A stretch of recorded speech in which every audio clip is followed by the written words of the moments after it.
Welcome to the Apex Sunday podcast, hosted by myself, Robert Ross, and John Dowsett. And John, we're talking about the last couple of races. We had a podium of champions in Motegi and a podium of the future in Mandalika. So that was interesting. And we'll start with Marc's 9th title, 7th in MotoGP. He held up 9 fingers. So that little controversy about the, 7 versus 9, counting the other championships, is still kind of going, and they kind of gotten around that by more than a number, which is the first time I've seen them not use a number in this championship celebration. But it took me a while to figure that one out. With the more than a number thing over and over and over again, and the guys wearing the shirts like they were ready for it, full bore. And I looked at it and went, "What? This is over the." Oh, I get it, but it took me. It didn't hit me right away. So my question to you is: when you won your championship, did they roll out one of those carts with a CRT TV and a video cassette player? First played, and you kneeled in front of it and watched your your history. I'm not into these show the video stuff all the time. I thought it was a very odd celebration, but evidently you could see it meant a lot to Marc. So no surprise he got his 9th title and his 7th in MotoGP. He dominated the season. He came in second in both the race and the sprint. And we had the very odd Pecco winning both the sprint and the race and getting pole position and all this. Well, he's figured it out. He's back. And then the next race, nothing. So even Brad Binder has acknowledged that, he's way behind Pedro and he's trying to figure out why he's lost his pace. We've had a lot of people kind of in the back, even Rins. He did well in Japan, but not in Mandalika, or was it the other way around? I can't remember offhand, but this is track specific. Is this track? Wow, I'm having a tough time talking. Is it just track specific stuff here? Do you think Mandalika for Marc is definitely track specific because he's never finished a race here. So you could see he was having difficulty where we had Fermin Aldeguer, again, the podium of the future with Pedro and Fermin on the podium. They were saying that Moto2 riders are really, really good at corner speed because that's how you ride a Moto2 bike. And the Mandalika circuit, together with the hard carcass tire, was just perfect for Aldeguer. Or the other Ducati riders, except Marc improved in practice the next day, so he might have been done well in the race, but the accident at the beginning, we didn't see that. But I think a lot of these problems are down to what meets the tarmac. It's the tires, right? Yeah. And if you don't get the tires right, you're completely lost. And if you get the tires very right, you dominate like Aldeguer did. So it's still a mystery how there's such a massive swing between success and complete disaster, especially with Pecco, but other riders too. So I think Pecco, his whole season is written off, and he has to recover next season. If he doesn't, then I think he'll have to go to another team or something and find a solution because it's not working for him. And I've never seen this kind of swing before. I mean, it does remind me of back when I started watching MotoGP. Maverick, Vinales, and Rossi were in Yamaha. And one race they would be up at the front, another race they'd be at the back. Particularly Maverick, he would go up and back and forth all the time. And they would talk about electronics a lot back then. So it's just, we just don't know what's going on. And I think the teams must be confused as well. Have you ever seen this in motorsports, this massive swing? No. Well, yes and no. I mean, there's the perfect storm when a manufacturer gets the machinery perfect. Yes. And they can handle the slow speed tracks and the high speed tracks, which Mm-hmm. is a real miracle to happen. You know, it's pretty easy to set up a car for a high speed, or build a car or a bike for a high speed circuit, but to change it for a slow speed circuit, you need a completely different machine. So Yeah. that's part of it. But stepping back a little bit, I heard rumor that Pecco spent a bunch of time with Stoner in his Yes. break. Yes. Is this true? Yep. Yep. Yeah. Do you think that's And one of the reasons he had the great result? Japanese. Yeah, he did credit Casey with helping him out and sort of convincing the mechanics that this is what they should do, because I think there is a Okay. pull. I think there's a pull between mechanics think this works, the rider thinks this works, Right. and they're trying to.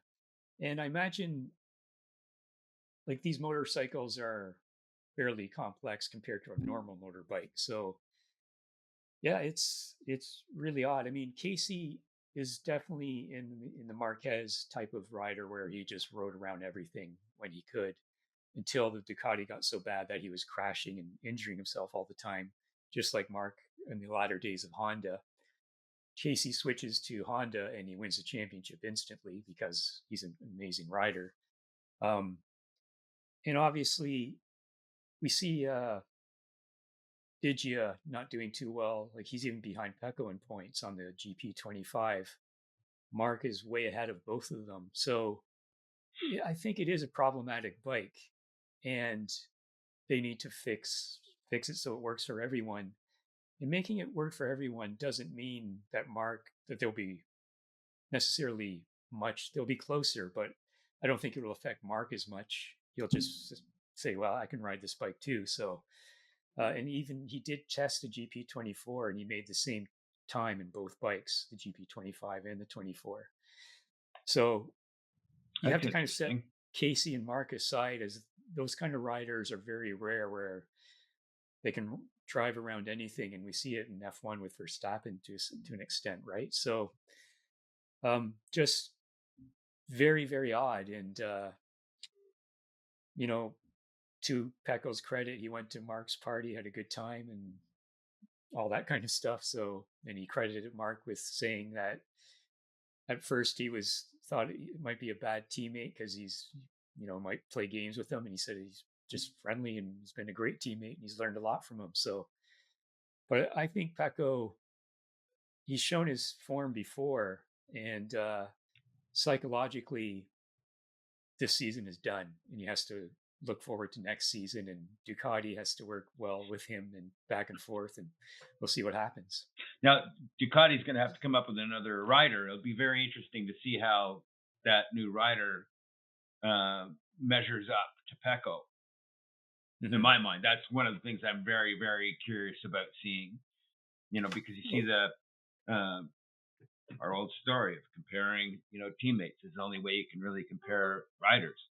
Yeah. And just to see, and it could just scream how incredible Marc is, or it could scream how really crappy Pecco is this year. Yeah.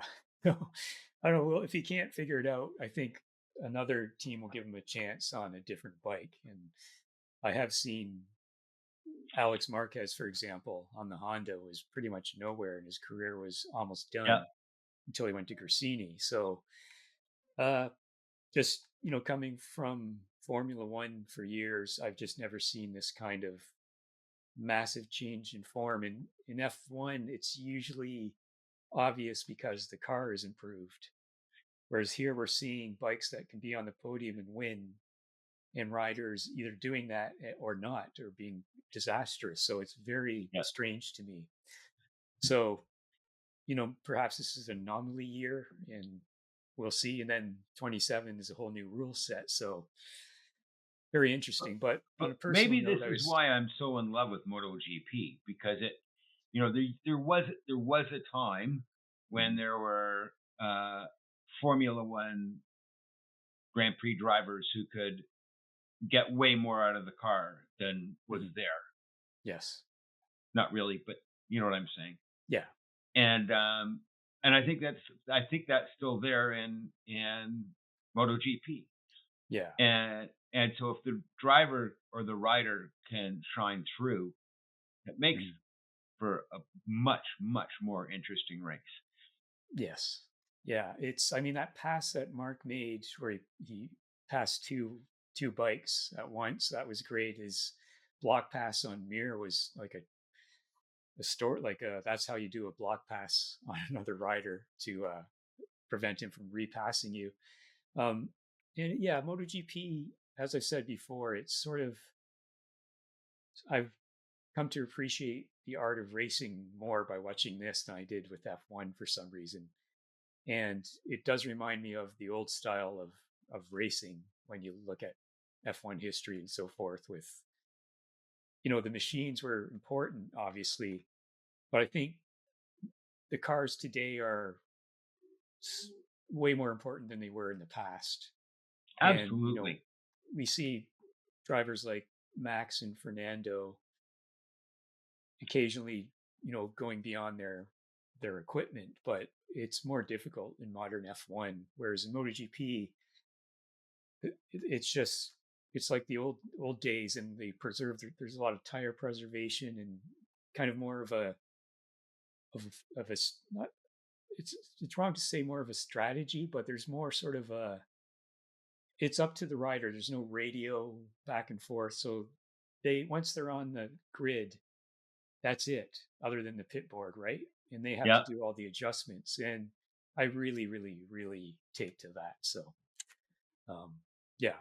And on a personal note, Joan Mir was the rider that I saw in Moto3 when I got into this sport. And I thought he had a great ride in Japan. Like that, he was braking and the bike was shaking all over the place, and he was riding it the way he needs to ride it, and you didn't crash for once, and Honda's really improving. So great to see that come up. And the other thing I'm going to mention is the commentary was pretty poor recently.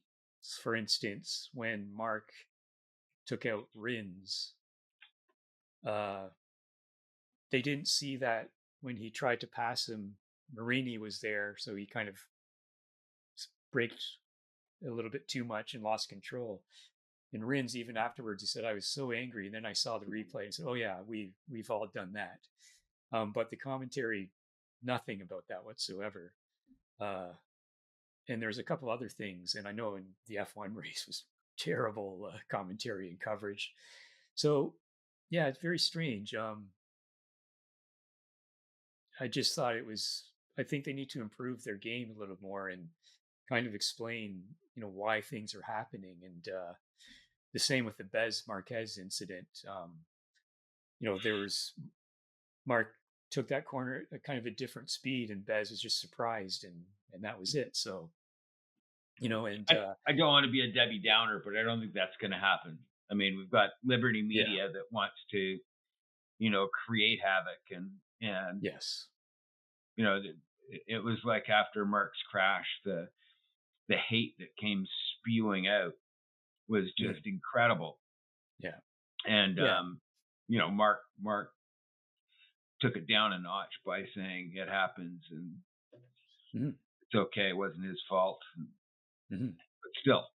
Yeah. That whole aspect, that fandom of anger and hatred with racing incidents. Like, do you not understand racing? Like, it's very difficult to race motorcycles and cars because you're always on the limit if you're racing properly. And so there are going to be some times where that limit is slightly crossed and there's mistakes made. Overall, though, we don't see constant crashes and constant, we do see crashes, and I think there's a point to be made about too many races. They're racing 44 if you count the sprints in this year, and they're tired now. They're going to make more mistakes, and we have can you imagine you get tickets for Phillip Island, one of the greatest circuits on the calendar? You show up and, Marc Marquez isn't there because he's injured, all these other riders and then you miss out on, I mean, my first F1 race, the first driver I saw was Ayrton Senna. I saw that yellow helmet and the Marlboro McLaren. The Marlboro, it was so pink, and it's like, why is it so pink? It's like, well, because the TV cameras will make it red on the television, right? And so I got to see Senna, Prost, Schumacher, Hakkinen, Lacey. I saw all these great drivers, and so I think 18 races is enough in both sports, and it would cut down on people not coming to races and missing out on their favorite driver or rider. But it's exactly what I said. Can you imagine buying a ticket to fly 15,000 miles to go see a MotoGP race, and you're doing it because you're a fanboy and you love Marc Marquez, and he crashes out in the first lap? Oh my God. But that's what Liberty Media wants, and that's what Liberty Media is going to get. And it's not going to be for the people that want to fly to the races so they can get more coverage on air and sell it for more money and sell more advertising for more money. Yeah, it's sort of like we'll just skim over the racing bit and promote drama when a crash happens or this guy's girlfriend, all this kind of stuff. Right. So, yeah. What is it with that? Why are we looking at all their girlfriends and they're racing and they cut to the pits and the paddock and there's a shot. This is so and so's girlfriend. Yeah, I don't know. It's got some weird marketing and that person's at the race because they're usually models. I mean, if we were 22 to 30 and rich and racing, we would probably be with models as well, right? So, and their models are famous, right? So I don't know. It's just, I don't like this sort of away from the sport kind of marketing and commentary. I mean, in that F1 race, they missed so many passes and so forth. It was just ridiculous. So, but getting on to Mandalika, Pedro Acosta, I think, is also kind of outriding the other riders in KTM and doing very well. And I think Pedro and Aldeguer, I think, will eventually perhaps find a factory seat at Ducati. You heard that they're giving Alex GP26 next year. So I have to say that Gresini, they finished on the podium in Mandalika as an independent team. What a team, right? Again, back to the old days of racing where you had smaller teams, and they bought in F1, they bought cars and just ran them. And this is the same thing with MotoGP. They're paying for their Ducatis and doing really, really well. I mean, Alex will probably, not enough was said about Alex Marquez in Mandalika because he finished on the podium in fourth, I think, in the sprint, whereas Pecco didn't score any points. Bezecchi did extremely well in the sprint, but unfortunately had that accident at the beginning of the race. And so Alex just scored essential points. He got down to business, got way ahead of Pecco. And so the battle for second, I think, is pretty much over if Alex continues on that way. So he deserves a lot of credit as well. But the Gresini team is, I think, an amazing team for an independent team. What do you think about that?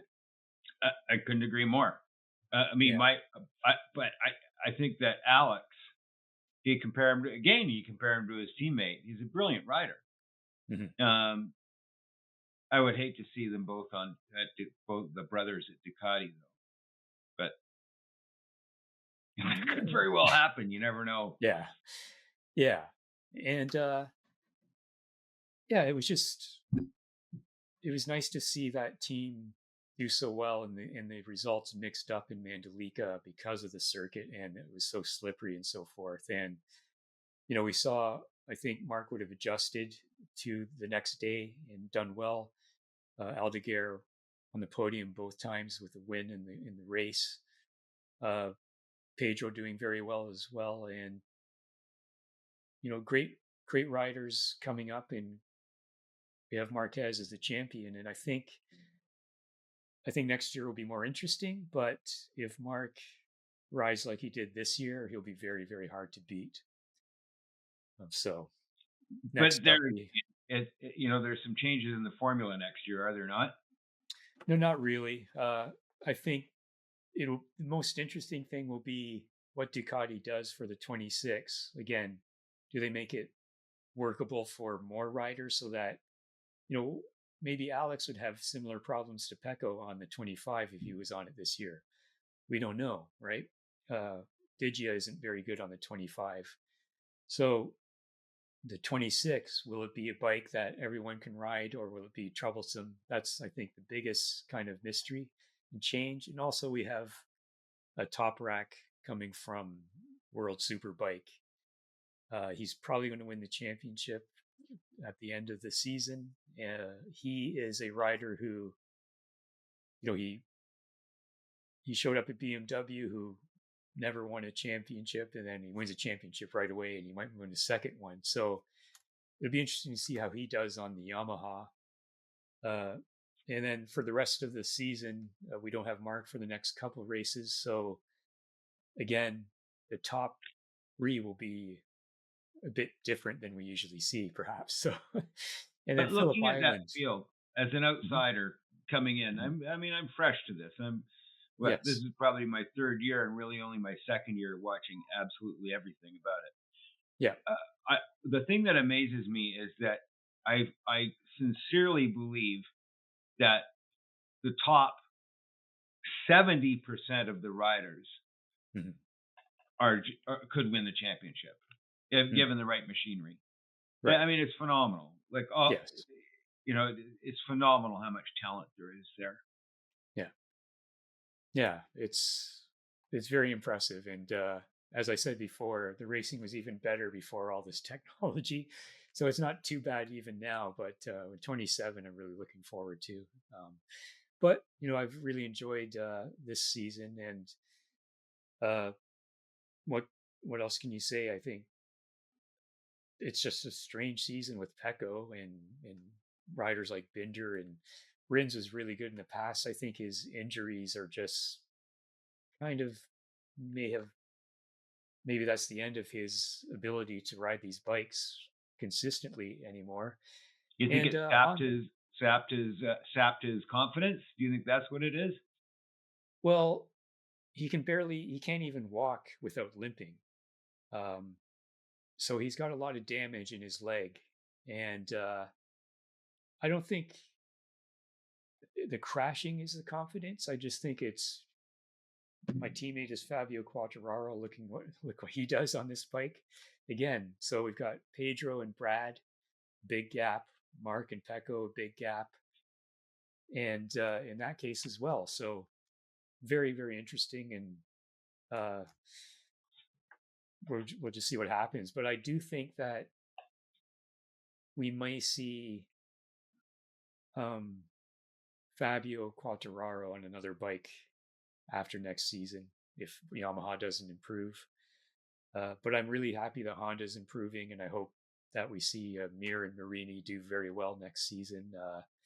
Marini in the Mandalika race got pushed back, but he recovered to 6th. In Japan, he had a tire pressure problem from the very beginning, so he was completely lost. So, that tire pressure rule I thought was going to rear its ugly head multiple times this season, but it was only a few times. So, there's a lot of play and back and forth going on here, which is very interesting to me. And as I said before, Phillip Island is my favorite circuit, and I'm really, really looking forward to this race. I just wish Marc was there because the way he rides that circuit is spectacular. Maybe so, but you know what? Maybe we're going to have a more competitive, interesting race, and it's probably going to be a catalyst for a lot of those riders' confidence and wanting to go out and win the race. Mm-hmm. Could be very interesting. And I guess the final note is Jorge Martin just crashing into Bezzecchi in Japan, re-injuring himself. And I watched the video of like Marc's championship years and so forth, or how he got there, and they showed a lot of his crashes and how brutal this sport is on the body if you crash a lot. And Martin is just, his body has just been brutalized this season. Yeah. Why is he riding like that? Like, he should be riding, I've got to recover. I'm not going to just, that was like a video game level kind of, let's make up some spots at the beginning. And Aprilia were pretty mad at him for doing that. Again, we've talked about riders making mistakes, but that's a big mental error. What did you think of that? Initially, I thought it was something mechanical. Right. Because there's no way you can carry that much speed into where and into that slow down too. Yeah. You know, they do stop insanely quickly, enough to pop your eyeballs out. But you know, still, it was, I don't know, brain fade. Yeah, I mean, he's still, I think he's in his mid-20s, but it does happen. We do see people try to make up a lot of spots, but he's got to think of the bigger picture. It doesn't matter this season because of all his injuries and so forth. The guy's a champion. It doesn't make sense. Yeah, he even admitted in Qatar when he had that, he fell off and then he got hit by the other bike. He said that, you know, I shouldn't have been riding at all because I just ran out of energy and I couldn't ride the bike anymore. That's why Maverick has sort of said, okay, I'm done. My shoulder's too bad for these bikes. I'm just riding at the back. I've got to properly heal. So Martin gets to a certain level of fitness and then he crashes out again and breaks his shoulder. You know, like, he's got to look at the big picture this season and it's done. There's only. But I don't understand how he could do that. Like it's just mind-boggling. Mm-hmm. I understand that from somebody who's popping into MotoGP from Moto2. I get that.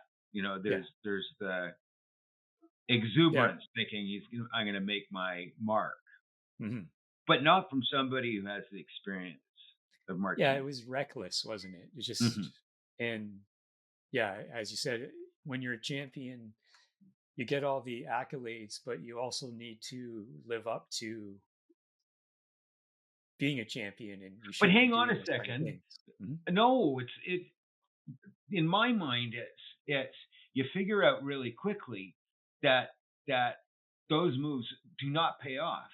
You know, that's how you do not become a champion, because you've got to finish every race. And even if you're coming in 6th or 7th, you're going to get points. But you pull boneheaded maneuvers and you don't get any points, then you're not going to be a champion. So you've got to do the best you can at every race, and you take those Hail Mary shots that rarely pay off, and you put them to bed and say, yeah, they worked fine in lower classes, but not here. Yeah, I mean, Joan Mir, when he won his championship, he only won one race that season, but he was always on the podium. You know, so people say, well, he's not really a champion. It's like, yes, he is. Yeah, he most certainly is. He rode that bike so well, and he scored more points than everyone else. You're the champion. Right. Well, that's the pure definition of a champion, isn't it? I mean, you've got to show up for every race, and you've got to do well in every race. This is a complete side note, but I race GT, and every year, it is a GT1 class. So there's GT1 through GT5, and every year it's the GT1 champion who wins the overall GT for the year title every year until this year. And this year, somebody from GT3 won the GT3 championship and was the overall GT champion this year. And I just thought, that is just a spectacular driver. That's just That's crazy. Like just complete consistency, Mm-hmm. and yeah. Anyway, How many that's an did aside. you, when you won your championship year, did you win many races, or was it a Yeah, mix of I probably won 38% of the races. Right. But I was Right. always I finished every race Mm-hmm. except for the one that I crashed where I Yep. got punted off the track, which is an impressive record for me. Mm-hmm. I was Right. proud of that, and yeah, it I was always in the top 5. So And yeah. can I ask you, like, sometimes I feel we're a bit too critical of drivers and riders with that level of adrenaline. Obviously, it enhances your focus, right? Hmm. But does it also, like, boneheaded moves? It does Is adrenaline part of that No, as well? No. no, Okay. no. Red mist is red mist Yes. is a very real thing. Right. And that can, as soon as you can handle adrenaline, adrenaline's a great thing. I mean, it is what enables you to focus for And every be on that edge. nanosecond that you're on the Right. track. But Right. anger, when you throw anger into the mix because you've been done wrong by somebody, just completely throws everything out the window. Yeah. Um, yeah, yeah. And after the race, how long does it take to come down from the adrenaline? Oh, good question. Because I remember Uh, sometimes you kind of shake when you have so much adrenaline. Like, um, I guess that it's almost like the feeling of a good sneeze oh yeah, when you're on the cool down lap. It's like by the time you do a lap and you come back in, you're pretty much recovered. okay, Maybe a little bit more than that, but it's almost like a good sneeze that you can now finally let go, and you don't have to, right. concentrate at such a crazy level. And what Yeah, about before the race? Like, when does the adrenaline start? Like on the pace lap, or how do you even absolutely on the realize? pace. Yeah. Absolutely. Just for me, it was we didn't do standing starts. We did rolling starts, Yep. and it was probably when you know that you are um, within striking distance of the green flag dropping, and Mm, it builds to there, and then when the green flag drops, it's on. right. Right. Yeah. Do you miss it? Oh, immensely, Yeah. immensely. But But you don't miss the cost and the danger. well, I did the math because I was bidding on I put an offer in on a car that I could track Mhm. and could possibly vintage race, Right. and I went through the math, and with all the upgrades of everything that I have to buy just in clothing and Right. equipment, so things like Hans device, helmet, clothing, that sort of thing would be in the neighborhood of $15,000. Right. So, Yeah. and that's on top of the car. And then Right. because I haven't raced in A while, right? a very long time, I'd have to go back to school, Mhm. and that's not cheap. No. So, and I'm an old man, so I'll rent track days if I manage to pull it off and get a track car. Right, right. Yeah, All right, John. Well, let's looking forward to Phillip Island, and we'll talk to you then. sounds Cheers. good, Rob. Thank you. Bye. No problem. Bye. Bye.